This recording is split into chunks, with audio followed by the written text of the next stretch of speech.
My own children tried to kill me, and no one believed me. Every night I felt my life slipping away, poisoned in my own home by the people I trusted the most. But my grandson, just a kid, uncovered the shocking secret that could have ended my life forever. And when the truth came out, everything changed. Before we dive into this shocking story, hit that subscribe button so you never miss unbelievable true stories like this. Trust me, you're going to want to hear every single moment. I never thought my own home could betray me. But that morning I realized I wasn't imagining the dizziness, the headaches that lingered even after a full night's sleep. I'm Alina Harris, 67 years old, lived all my life in Willow Creek, a small town where everyone knows everyone, or at least that's what I used to think. My home was my sanctuary, built with sweat and love by my late husband, George. Every corner had a memory, every wooden beam a story. Until that morning, when the memories started feeling like traps. It started with a quiet cough that wouldn't go away. Then nausea, confusion, little things at first. I'd blame myself. "You're getting old, Ellie, that's all." But deep down, I knew something was off. My son, Derek, had been acting weird too helpful, too concerned. His wife, Marissa, laughed too loudly at the wrong moments, and my daughter, Linda, seemed anxious whenever I mentioned feeling dizzy. It was subtle, almost invisible, like smoke curling at the edge of a candle. But my gut screamed danger. That morning, I woke up in a fog, nearly tripping over the rug in my bedroom. I reached for my carbon monoxide detector. It was blinking, then nothing. Dead. Funny how I'd always trusted it to protect me. And then I noticed the vents. The ones George had installed with care were blocked, taped over. A chill ran down my spine. Something wasn't right. My heart pounded, but before panic could take over, I heard a voice. A small, trembling voice. "Grandma, come quick," Owen said, my 16-year-old grandson. His face was pale and his hands shook like leaves in the wind. "You need to see this." I followed him down the stairs to the basement. My basement, George's pride, filled with the smell of fresh wood and varnish. But today it smelled wrong. Gas, oh God, gas. And there it was, a timer, wires, a hidden gas line snaking beneath the floorboards. My throat went dry, a lump rising, and I couldn't breathe for a moment. My own children. My blood plotting too. Owen didn't say a word, just pulled me back, shaking his head. His eyes glistened. The fear, the realization, the betrayal, I felt all of it at once. I wanted to scream, to cry, to punch the walls, but I couldn't. I was too shocked. My mind raced. How long had this been going on? How close had I come to dying in my own bed? I thought I knew my family. I thought I understood love. Turns out I'd been living with snakes masquerading as my own blood. But Owen, my brave little man, he reminded me of George in so many ways. The attention to detail, the love of fixing things, the courage to act when danger lurks, he had it all. And he was about to save me. "Grandma," he whispered, "we have to get out, now." I grabbed my cardigan, my hands trembling. Every step out of that house felt heavier than the last. It wasn't just leaving a house, it was leaving the illusion of family. Every picture on the wall, every frame, every carved wooden ornament, all of it was tainted now. As we reached the car, I looked back. The house stood there, quiet, beautiful, deceiving. And I realized something terrifying. Derek, Marissa, and Linda, they weren't going to stop. They had a plan, and it was only just beginning. I gripped Owen's hand tighter. My heart raced, my stomach twisted, and yet a small spark of hope ignited. If anyone could save me now, it was him. My grandson, my only protector. And I knew this was far from over. We sat in the car, engine off, hearts pounding so loud I thought it could wake the dead. I couldn't even look at Owen without feeling both pride and fear. My own grandson had uncovered something so sinister I kept trying to understand how my children would do this to me. But first, I had to breathe. And then Owen spoke, his voice barely above a whisper. "Grandma, I looked closer at the basement before you came down. It's worse than it seemed. The timer, it's set for every morning at 6:15, if we hadn't found it." He trailed off, swallowing hard, eyes wide. I shivered, gripping the steering wheel, though I wasn't driving. The thought of waking up that morning, dizzy, confused, and slowly suffocating from carbon monoxide, my stomach turned. I wanted to throw up, scream, and laugh all at once, but I didn't. I just felt numb. Owen's hand found mine. "I also checked the detectors. They've been tampered with. I think Derek disabled them. Marissa helped. And in Linda, she knew." My breath caught. My children. The ones I had raised, kissed goodnight, trusted, plotting to kill me for money. My vision blurred with tears. I wanted to cry and shake them at the same time. How could love turn into this? I thought back to George. He would have fixed everything in a heartbeat, protected his family. And now his legacy, his home, his memory was in my hands. I felt a surge of anger, grief, and determination all at once. I couldn't just run. I had to fight. But first, we had to survive today. Owen pulled out his phone. I did some quick research. Gas lines, timers, venting, I can shut it all down. But we need to go back, and we need to be careful. Derek knows I was in the basement, if he suspects. He didn't finish. I didn't need him to. I knew the stakes. One wrong move and we'd be walking into a trap. We decided to go back at night. The house would be quiet, shadows long, the perfect cover. Every step toward it felt like walking on a tightrope over a pit of snakes. My hands shook, my pulse raced, but Owen's calm determination steadied me. He was fearless in a way that made me want to believe in everything again, even as betrayal gnawed at my heart. When we sneaked back inside, I felt a wave of nausea. Everything smelled wrong. The basement door loomed like a portal to a nightmare. Owen whispered instructions, and I followed, clinging to him, trying not to imagine what could have happened had we arrived a second later. He crouched near the gas line, tools in hand, whispering, "Almost, got it!" And then click, the timer was neutralized. The vents unblocked. The air smelled normal again, yet. I couldn't shake the thought that danger was still lurking, still alive, breathing somewhere upstairs. I looked at Owen, my brave, brilliant boy. My heart swelled, my eyes stung. How did you even know what to do?" I whispered. He shrugged, a little smile breaking through the tension. "Grandpa taught me. Remember the woodworking lessons? Paying attention, thinking ahead, it's all stuff he left me." I laughed a little. Half hysterical, half relieved, tears streaming down my cheeks. He would have been so proud of both of us. But that laugh died fast. A floorboard creaked upstairs. Derek, Marissa, Linda. My pulse spiked again, raw fear gnawing at me. We couldn't stay another second. Every second was a gamble. I grabbed Owen's hand, and we slipped out into the cool night, hearts thundering. As we crouched behind the hedge, I realized something terrifying. My children weren't just careless or greedy. They were planning the next move. And I was the target. But with Owen by my side, maybe, just maybe, we could stay one step ahead. We needed a plan, and the clock was ticking. The next morning, I couldn't sleep. Every creak of the house, every whisper of wind through the trees made me jump. I kept picturing Derek's smirk, Marissa's fake concern, Linda's hesitant glances. And yet, I also kept thinking of Owen, the way his hands trembled when he showed me the timer, the way his eyes burned with determination. That kid was my lifeline. I decided I couldn't wait any longer. If my children were capable of this, what else had they done? I remembered the small journal I had tucked away in the attic, a diary Derek had been keeping. He wasn't smart enough to hide everything digitally, and thankfully, he had the bad habit of leaving pages scattered around. My pulse raced as I climbed the creaky stairs, heart in my throat. Up in the attic, the air was thick with dust and memories.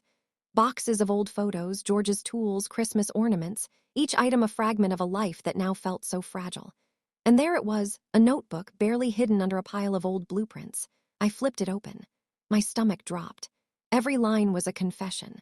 Plans, timings, money exchanges, arguments about how much each of them would get from my savings and the insurance policies. It was all there. Tears blurred my vision.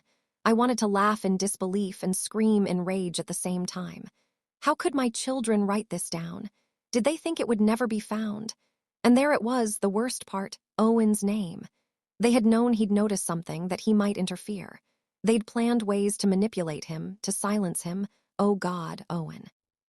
I could feel my chest tighten, a sharp pain that wasn't just fear. It was betrayal, heartbreak, and a pulse of resolve. I had to protect my grandson.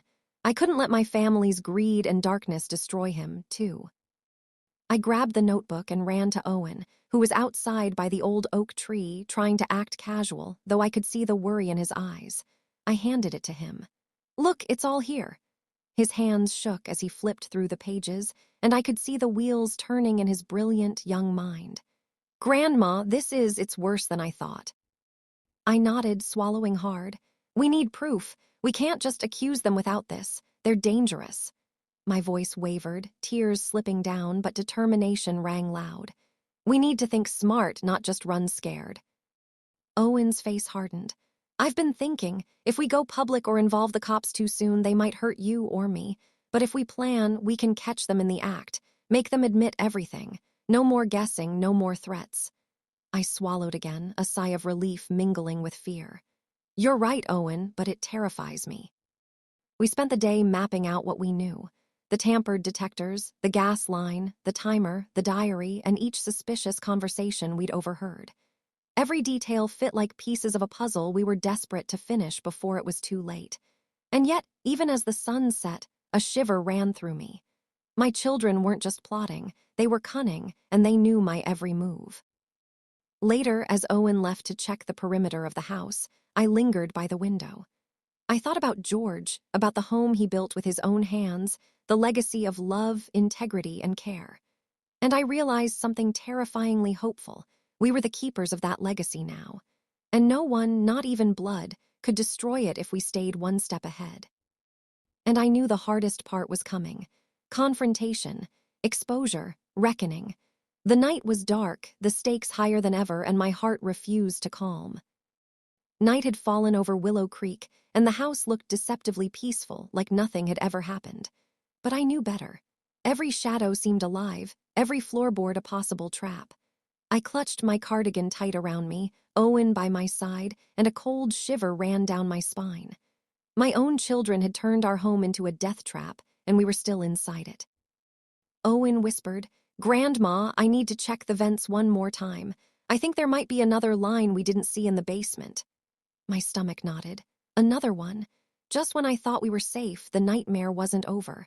I wanted to argue, to beg him not to risk it, but I knew better. This boy had my life in his hands now. We crawled through the hallway, flashlights cutting through the darkness, revealing old wallpaper peeling like ancient scars. I could almost hear George scolding us. "Careful, Ellie! Careful, Owen!" I swallowed a laugh, choked back a sob, and tried to focus. Every creak, every whisper of wind through the vents made my heart race like a jackhammer. Owen got down on his hands and knees near the furnace, tools in hand, and started unscrewing a vent cover. My eyes widened. Beneath it, hidden pipes, wires, and another small timer. My breath caught in my chest, and I sank to the floor, shaking. They planned for every angle," I whispered. My voice was barely audible, trembling with a mix of rage, terror, and disbelief. Owen nodded grimly, his jaw tight. "Looks like Derek and Marissa thought they covered every escape route. They didn't account for me noticing the odd airflow and the smell of gas." He carefully dismantled the wiring, eyes darting nervously around the room, and finally, click. Another trap neutralized. My hands trembled as I grabbed his shoulder, tears spilling down my cheeks. "Owen, you saved me again." He smiled, a tiny flicker of relief, but it didn't reach his eyes. He was still calculating, thinking, already planning the next move. "Grandma, we need to gather evidence. Pictures, recordings, everything. We can't just survive, we have to make sure they pay for this." My heart ached at the words. Justice, yes, but at the cost of realizing my own children were capable of murder. We moved carefully through the rest of the house, checking every vent, every potential hiding place for another timer. I couldn't stop shaking, and at one point I laughed nervously through tears. I never imagined George's beautiful home would turn into this. Owen chuckled softly, a mix of awe and nervous energy, and said, "You think he'd believe it if he came back and saw this mess?" We gathered photos, documented the wiring, and even left little markers to remember which vents were tampered with. Each discovery was a punch to the gut. A reminder that the people I trusted most could have ended my life. And yet, through it all, I felt a surge of fierce pride. My grandson, my Owen, was a hero. Brave, smart, and unshakably loyal. As we packed up to leave again, I realized we were being watched. A faint shadow flickered across the window. My pulse jumped. "Owen, someone's there." He grabbed my hand, his grip firm. "It's them. They're checking if we've done anything." Panic rose, but I swallowed hard, forcing calm. "Then we need to move fast. We can't give them a chance." We slipped out into the night, hearts racing, breath shallow, every step a gamble. The house loomed behind us, silent and deadly. I couldn't help but shiver, a mix of horror and awe coursing through me. They had tried to kill me, right here in the home George built with his hands, and yet somehow we had survived for now. But I knew this was just the beginning. Derek, Marissa, and Linda weren't done, and neither were we. We didn't dare sleep that night. The moon hung low over Willow Creek, casting long shadows over George's house, and every creak from inside made me jump like a startled cat. Owen and I sat huddled in the car, laptop open, cameras and flashlights spread around us like our little war room. The diary, the vent tampering, the timers, it was all proof. But we needed more. We needed the smoking gun, the thing that would make sure Derek, Marissa, and Linda couldn't wiggle out of this. Owen turned to me, eyes fierce yet kind. "Grandma, I think we need to catch them in the act. If we can record them talking about the plan or even see them trying to fix the vent or the gas line, we have them. No lawyers, no excuses, game over." My stomach churned. The thought of facing my own children like that, it made my heart ache. But I nodded, swallowing hard. "You're right. It's terrifying, but we can't let them get away." We stayed hidden across the street that evening, night vision camera set up in the upstairs window. The house looked quiet, innocent, but my gut screamed otherwise. And then movement. Shadows flicked across the hall. Derek, Marissa, Linda, all three whispering urgently, carrying tools. I felt bile rise in my throat. My children, my flesh and blood, trying again, trying to finish what they started. Owen and I watched silently, hearts hammering. Derek bent over a vent in my bedroom, Marissa adjusting some wires, Linda hovering nervously, glancing out the window. I gripped Owen's arm. "They don't even know we're watching," I whispered. And yet the dread in my chest was nearly unbearable. The realization that they were planning this, right under my roof, it made me weep silently, tears stinging my eyes. We hit record, capturing every whispered word, every movement. They spoke casually about the timers, the detectors, even the money they expected to get once I was gone. Hearing them talk, hearing the cold calculation in their voices, I couldn't hold back anymore. A sob escaped me. Owen held my hand tight, whispering, "It's okay, Grandma, we've got them." Every word, every move. Hours passed, every second stretching like eternity. We gathered more evidence, snapping photos of tools, timers, and their written plans left carelessly on the table. My anger and grief mingled into a strange cocktail, rage at their betrayal, sorrow for the family we lost, and an unshakable determination that justice would be ours. By dawn, we had enough to make sure they couldn't deny anything, enough to turn the tables completely. I felt a mix of exhaustion and relief, a shivering laugh escaping me. "Owen, we actually did it. We caught them." He smiled, tired but triumphant. "Yeah, we did. But Grandma, it's not over yet. We need to be smart. They'll try to twist this to get out of it." I nodded, wiping away tears. My chest ached, but a spark of hope glimmered. My grandson and I, we had survived. And soon our enemies would face the consequences. But deep down, I knew the confrontation would be ugly, painful, and emotional beyond what I could imagine. As we packed up our cameras and evidence, I looked back at the house one last time before leaving. The place George built with his hands, filled with love and memories, had become the stage for treachery. And yet, I vowed silently that it wouldn't break us. We would fight, we would endure, and we would prevail. I never imagined I'd be the one to walk back into the lion's den, but there I was, shaking, furious, and oddly calm all at once. The evidence we had felt heavy in my bag like a terrible, necessary truth. Owen squeezed my hand in the car and gave me that look, half steely, half sweet, the same look George used to give when we were about to fix something that looked impossible. I breathed in, out, and mouthed, "Let's do it." Inside, the house smelled like old coffee and the faint tang of bleach, someone trying to scrub conscience with chemicals. Derek was on the couch pretending to read the paper. Marissa's laugh tinkled too loudly from the kitchen, and Linda pretended to be ironing, though the iron was cold. They froze when we stepped in. The room felt smaller than it used to, like the air itself had decided to judge us. "Mom," Derek said, voice way too casual, like he wasn't the kind of man who rigs vents and timers. "You okay? You look tired." My throat tightened. I wanted to laugh, actually laugh at the ridiculousness. "Tired," I scoffed, the word pulling out of me sharp and brittle. "You don't know the half of it." My voice quivered. There was a broken tenderness under it that surprised me. Owen set the recorder on the table and turned it on. He didn't blink. Marissa attempted a smile so practiced it was almost theatrical. "Ellie, honey, let's talk. Calm down." Calm down, the audacity. I felt bile rise, hot and ugly. "You think I'm the one who needs calming," I said, and the room went quiet like when someone drops a heavy plate in a pottery shop. Linda's face drained of color. Derek's jaw tightened like a trap snapping shut. They'd rehearsed for this moment, but they'd never rehearsed for being caught by a kid with his granddad's stubbornness. I opened my bag and laid the diary, the photos, the recordings on the table. The paper felt so thin, but the words inside were lead. Owen pressed play. Their voices, calm, cold, rational, filled the room. Hearing them plan my slow end, whisper like accountants splitting a will, hit me with the force of a winter gust. I couldn't help it. A barked laugh escaped me, half hysterical, half crushed. "Really?" I said. "You thought you could just write my obituary like a shopping list." Derek lunged, voice sharp. "This is insane, you're lying." He tried to grab the diary, but Owen moved faster, blocking him with a courage that made me want to cry. "We've got you on tape, Derek, don't make this worse." Marissa's eyes flashed, guilt, fear, and a haunting greed all at once. Linda started whispering, pleas mouthed silently, like a broken prayer. The scene was ugly, and raw and so heartbreakingly human. I realized then how worn out I was from pretending this family was something it was. I felt a savage sorrow, love for the ghosts of who they used to be and grief for who they'd become. Tears spilled, uninvited, and I let them. Owen rested a hand on my back, grounding me, and I discovered a fierce new sense of self. "You wanted money," I told them quietly, voice steady now. "You wanted my end to look like an accident.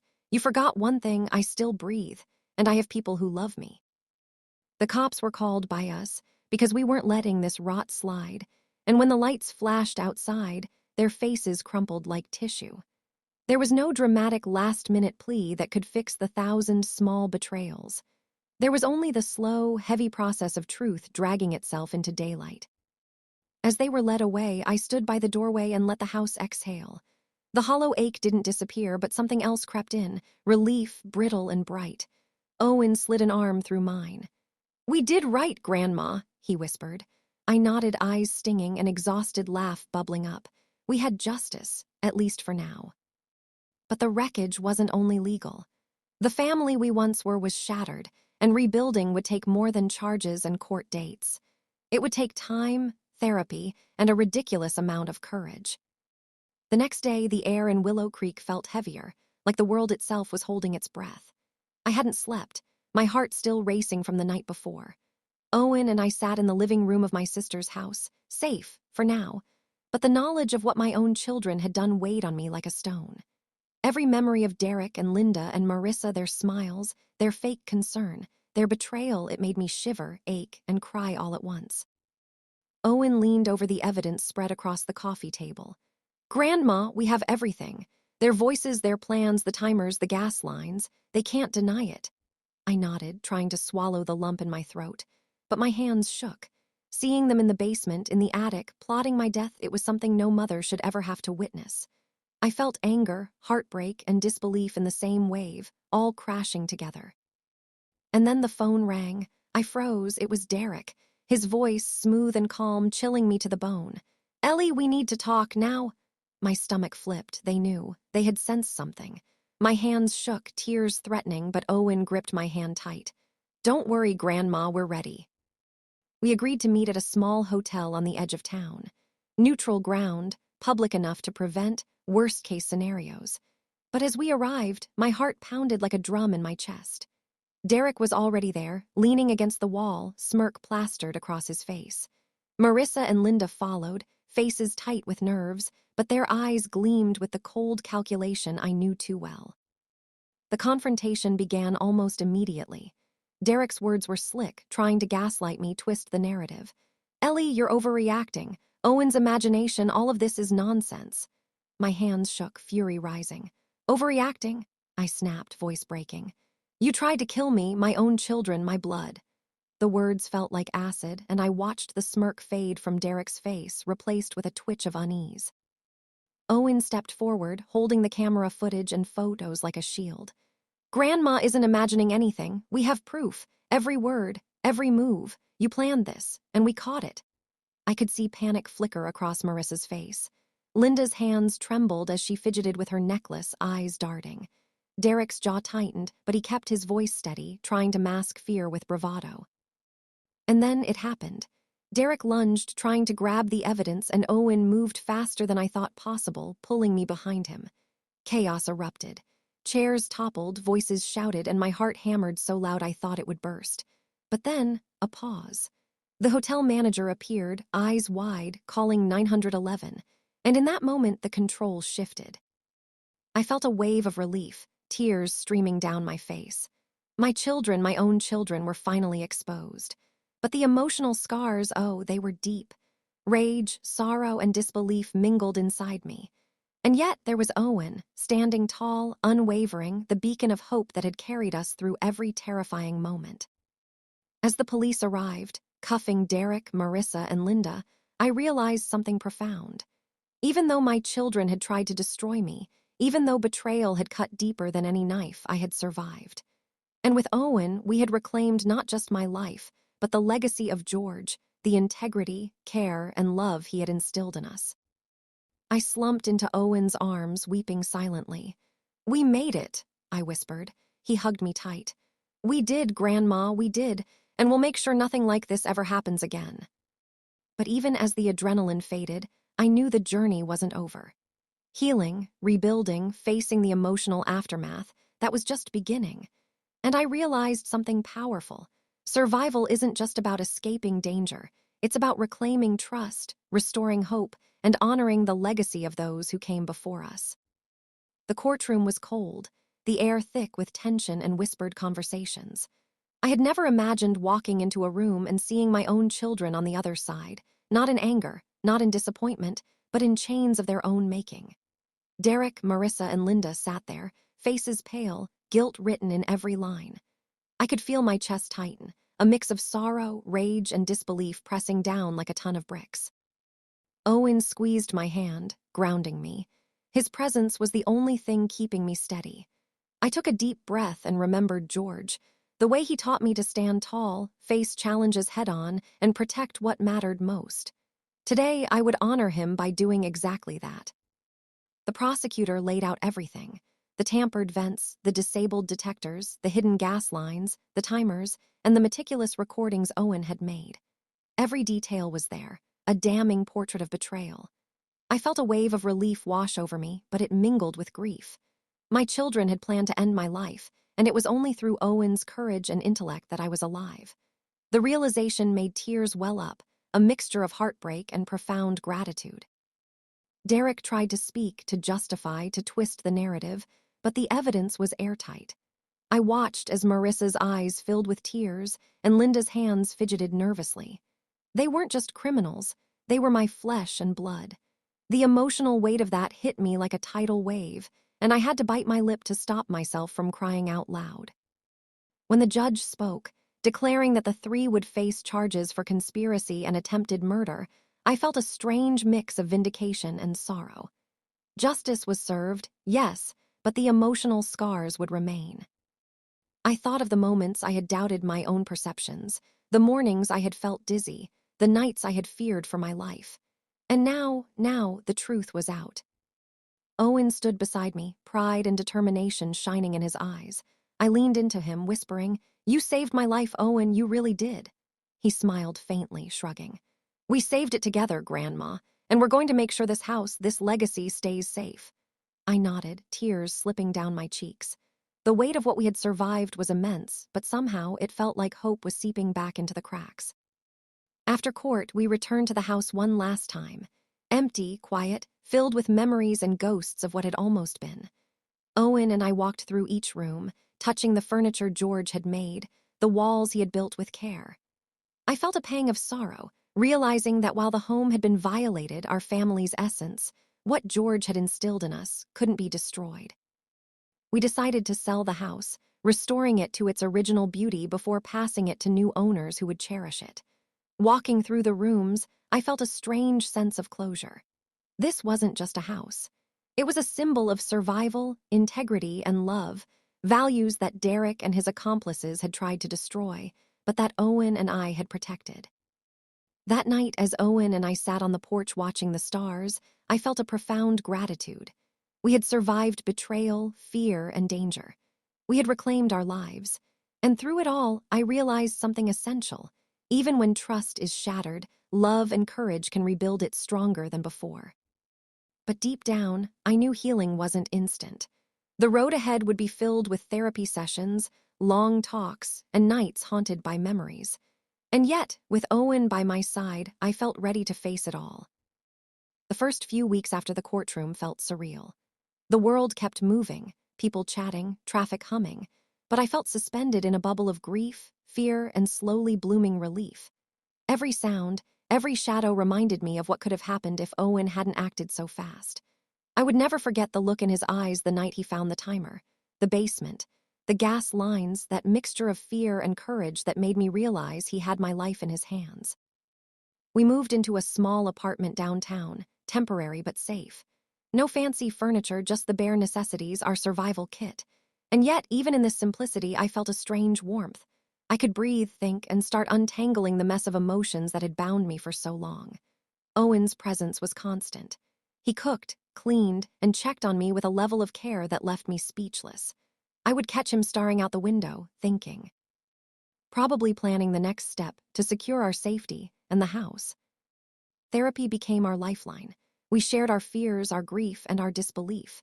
I cried for the mother I thought I had, for the children I had loved, for the life that almost ended. Owen sat beside me, holding my hand, sometimes laughing softly at my nervous hiccups, other times sighing with me as the tears fell. Healing wasn't linear. It was messy, exhausting, and emotional. And yet, it was happening. Owen's woodworking skills, inherited from George, became a quiet refuge for both of us. I watched him carve pieces of furniture in the small studio we set up. Each cut, each careful measurement, each sanding motion felt like a meditation. He was rebuilding more than wood. He was rebuilding hope, legacy, and trust. I couldn't help but smile as I saw the concentration on his face, his small victories echoing George's teachings. We decided to sell the house. It was emotional, walking through the rooms, touching the walls George had built, breathing in the lingering scent of varnish and memories. But I knew it was the right choice. It was a symbolic release, a way to reclaim what they had tried to destroy. Owen documented everything, even taking photographs of the restored rooms, ensuring the legacy was preserved. One afternoon, as we boxed up the last of George's tools, I felt a bittersweet mix of pride and sorrow. "Owen, I don't know how I could have survived without you." He chuckled softly, eyes sparkling. "You do the same for me, Grandma. We're a team." I laughed, shaking my head, tears threatening again. "Yeah, a very messed up, almost deadly family team, but still a team." Life started to feel normal again, or at least as normal as it could be after betrayal, attempted murder, and heartbreak.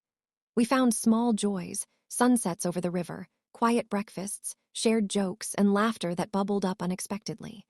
I realized the healing power of love, trust, and courage.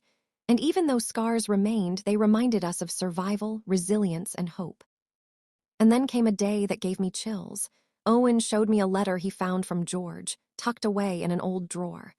His handwriting, meticulous and loving, spoke of legacy, integrity, and the importance of family, even when tested. I held the letter to my chest, tears streaming, whispering, "George, we did it. We kept it alive." Owen squeezed my shoulder, smiling softly. "We'll keep it alive, Grandma, always." And in that moment, amidst the lingering sorrow and relief, I realized something profound. Life had tested us, betrayal had tried to crush us, but love, courage, and loyalty had carried us through. But even as I embraced hope, I knew the past wasn't done with us. There were still lessons to be learned, wounds to heal, and shadows to confront before true peace could settle in. Even as life began to settle into a fragile rhythm, I couldn't escape the shadows. Memories of Derek, Marissa, and Linda's betrayal lurked in every corner, every creak of the floorboards, every whisper of wind through the trees. I tried to laugh, to cook with Owen, to go for walks downtown, but sometimes the past clawed its way back into the present. Owen noticed it too.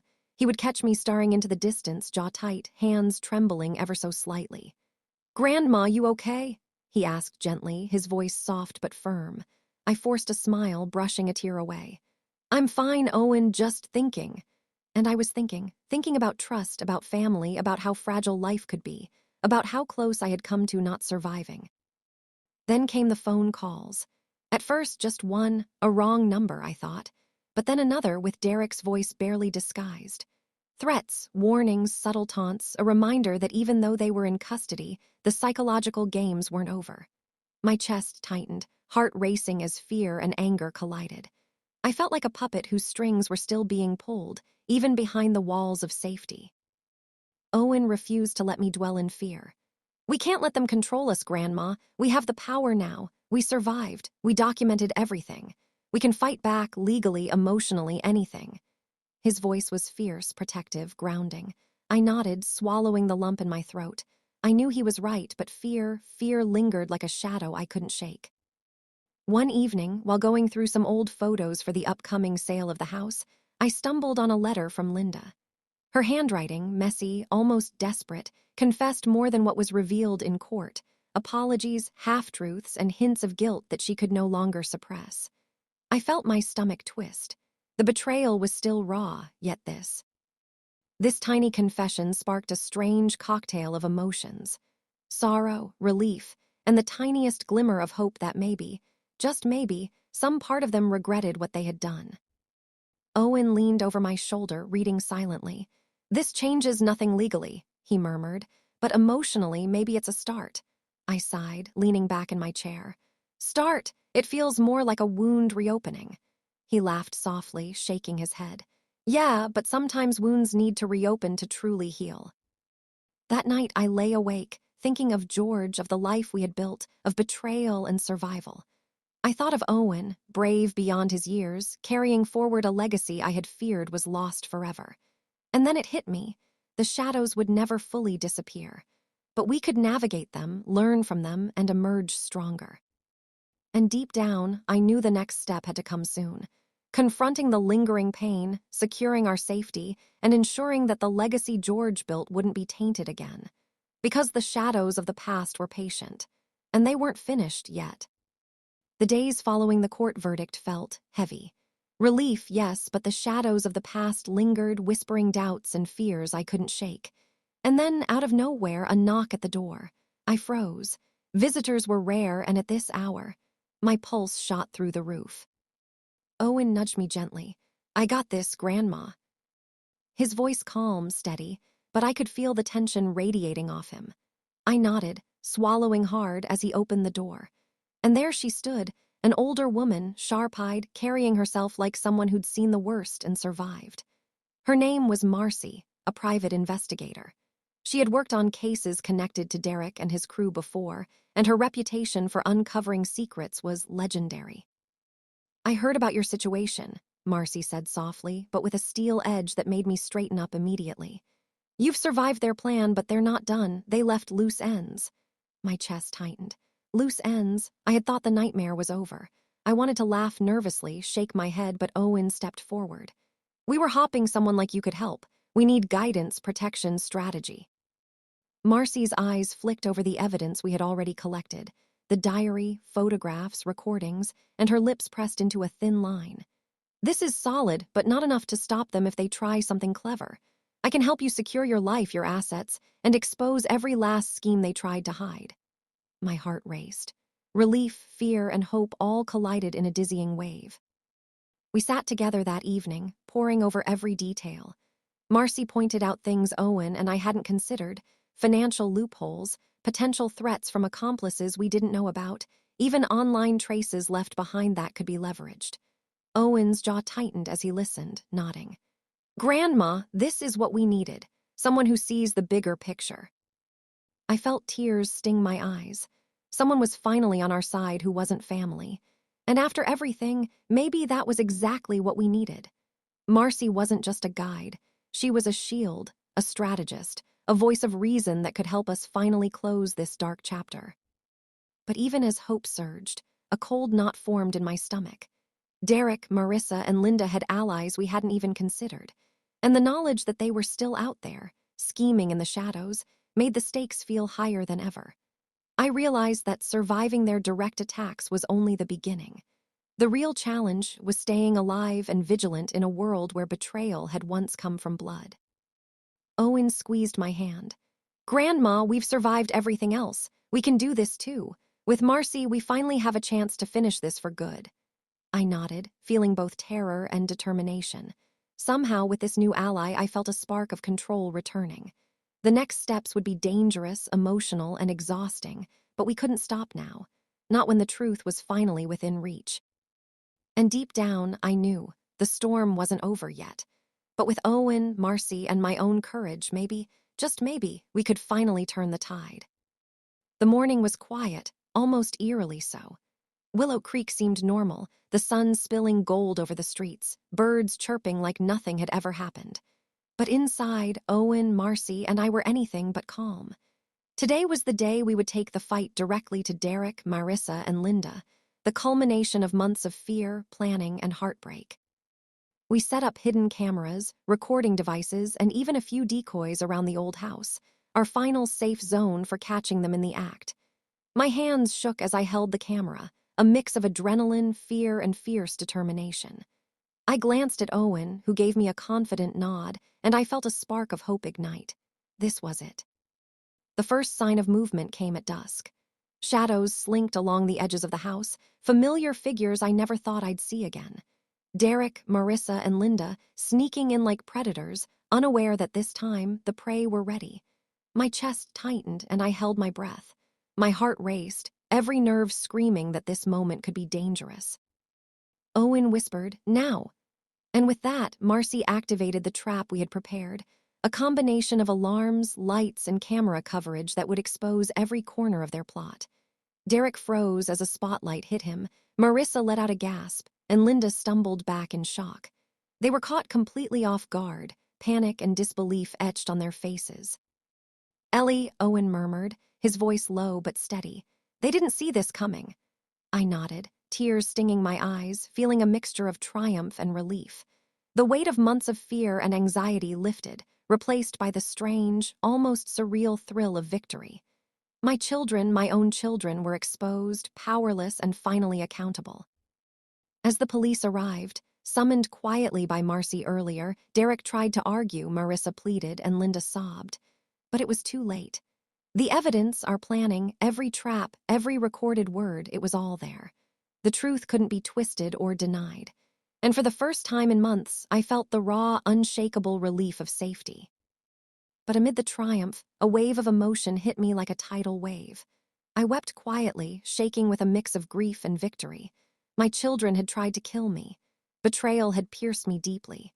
And yet, here I was, alive, my grandson by my side, ready to reclaim what was rightfully ours. Owen pulled me into a hug, whispering, "We did it, Grandma. We survived. We won." And somehow, in that chaotic, emotional moment, I realized the full weight of our journey. We had faced betrayal, danger, and death itself, and had come out stronger, united, and ready to rebuild. The house, George's legacy, and our lives were finally safe. But even as I breathed, as relief mingled with exhaustion, I knew one thing for certain. This victory wasn't just about catching them. It was about reclaiming our lives, our trust, and the integrity that George had built. And for that, I would forever be grateful to Owen, to Marcy, and to the courage that had carried us through every shadow. The courthouse was quiet this morning, but inside, my heart was pounding like a drum. Today was the day every sleepless night, every fearful glance, every tear and heartbeat of terror would finally find its closure. Derek, Marissa, and Linda were in the courtroom, faces pale, guilt etched deep into every line.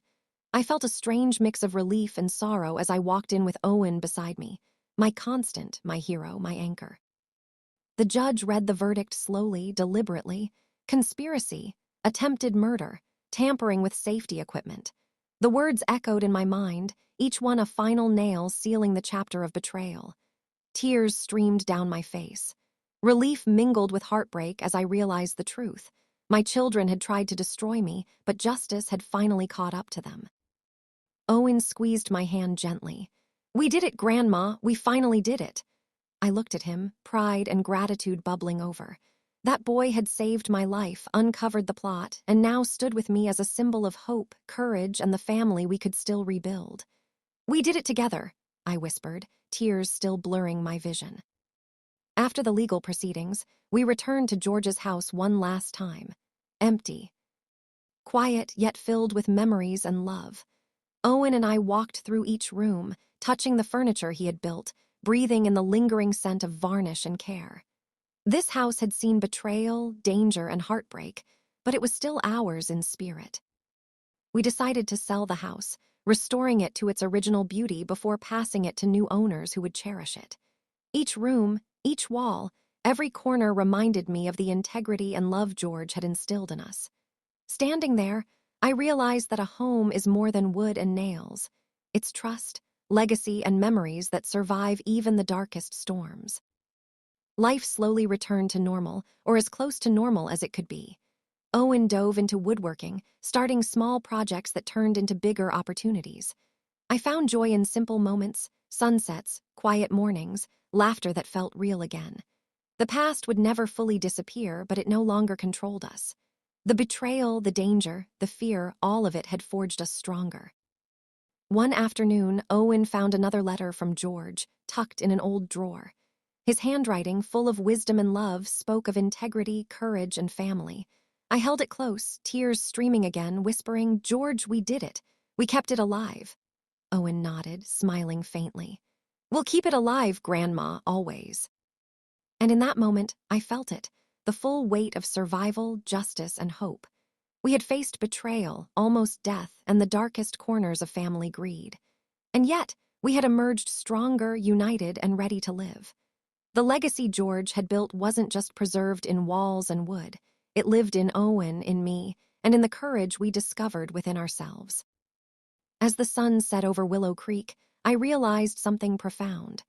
Life could betray you, people could disappoint, but love, loyalty, and courage, those could survive anything.